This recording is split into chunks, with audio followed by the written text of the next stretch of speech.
بنگلہ دیش کی سابق وزیر اعظم شیخ حسینہ واجد کو انسانیت کے خلاف جرائم کے مقدمے میں موت کی سزا سنا دی گئی ہے۔ جسٹس غلام مرتضیٰ مجمدار کی سربراہی میں انٹرنیشنل کرائم ٹریبونلز کی 3 رکنی بینچ نے یہ فیصلہ سنایا۔ ٹریبونل نے جسٹس شفیع العالم محمود اور جسٹس محیط الحق انعام چودھری اس میں شامل تھے۔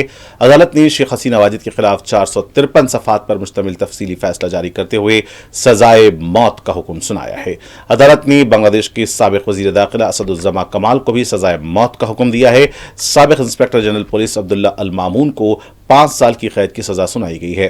بنگلہ دیش کی عدالت نے اپنے فیصلے میں کہا کہ سابق وزیر اعظم کا ایک فون کال لیک ہوا جس میں انہوں نے مظاہرہ کرنے والے طلباء کے قتل کے احکام جاری کیے تھے۔ ملزمہ شیخ حسینہ نے طلباء کے مطالبات سننے کے بجائے ان پر گولیاں چلانے کا حکم دیا۔ طلباء کی تحریک کو طاقت سے کچلنے کے لیے توہین آمیز اقدامات کیے گئے۔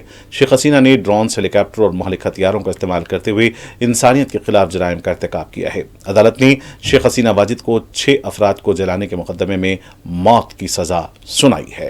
عدالت کے اس فیصلے کے تناظر میں بنگلہ دیش میں غیر معمولی سیکورٹی انتظامات کیے گئے ہیں۔ کئی مقامات پر شیخ حسینہ کے حامیوں کی طرف سے احتجاج بھی کیا گیا۔